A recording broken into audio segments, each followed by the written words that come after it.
Ta-da! She's back. Hi everyone. How are you doing? I'm gonna do some cooking. You're currently balanced in a NutriBullet, so if you fall, I'm sorry. How is everyone doing? How are your families doing? Are you all staying sane? Are you all still eating good food? Yesterday, I posted some videos of me making pizza, and I thought, well, that was a bit mean because I didn't teach you how to make the pizza dough. So today, I will be walking you through how to make pizza dough, and if you can't be bothered and you just want to get it from the shop, that's totally fine. If you can be bothered and you have the ingredients, then let's get cooking. And I'll play some music because that is really wrong to not be playing music during my cooking videos. To start with, oh no, don't fall. Okay, you're okay. Whew. There we go. We're gonna start with 500 grams of double blah, blah, blah, blah. I'm gonna start again. Okay, we're starting with 500 grams of 00 pizza flour. If you can't find it on the shelves, order it on Amazon. This is what I did. It took about 2 weeks to arrive, but it came and then it's a project for you.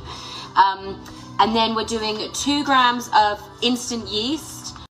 We are doing 300 milliliters of water. I'm going to tell you how to sort that in a second. And 10 grams of salt. Haha. This recipe is actually from the Uni oven recipe book. My pizza oven is an Uni oven, and they have an amazing recipe book that simplifies absolutely everything. So that's where I got mine from, and I'm basically just telling you how to make that pizza dough. I'm going to have to end this. Okay, so first what we're going to need to do is activate the yeast. And by doing that, we need to have the water at a very specific, yummy temperature for it to basically have a nice bath.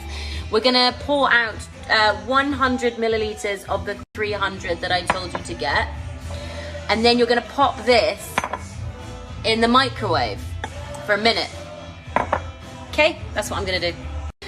Then you're going to pop your scales on, and you're going to weigh out 10 grams of salt. Come on. Come on. There you go. And then we're going to weigh out 2 grams of instant yeast. You may as well do it in the same pot because it's all going to go in the same thing in a minute. 1, 2. Great.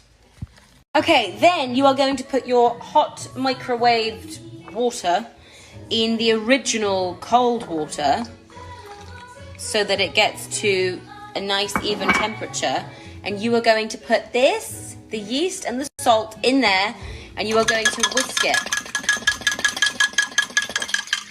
Oh! Right.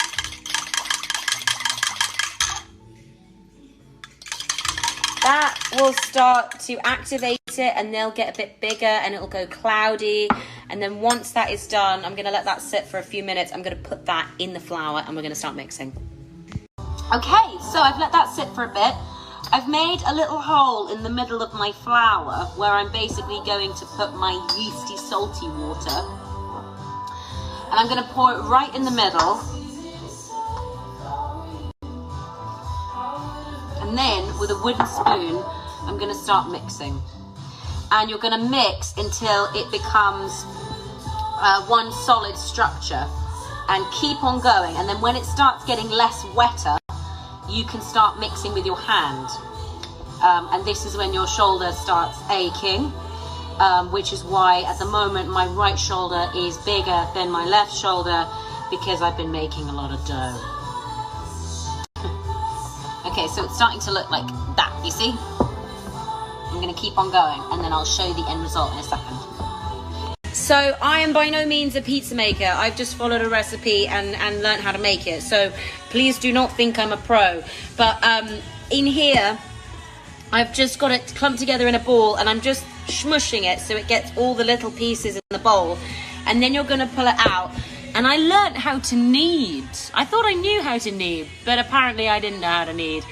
I think my gran just pretended that I knew how to knead when I was younger.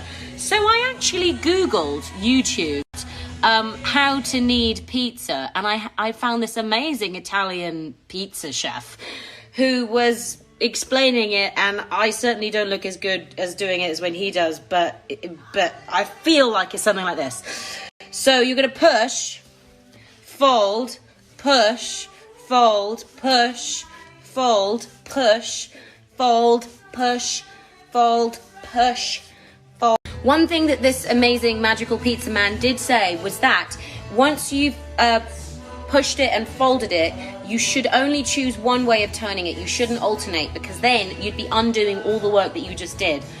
So don't do that. Now I'm going to pop this back in the bowl, and you're all going to hate me because I need to let it prove. Proving is basically where we give it time to allow it to expand. We let the yeast do its work, and I need to let it prove for a few hours, but I will do videos in a few hours. I do have one question. As I said, I'm not a master of this at all, and I'm sure lots of you pizza makers will help me here. It has improved since the first time I made it. How do I get rid of the dimply things, or does that just happen? Let me know.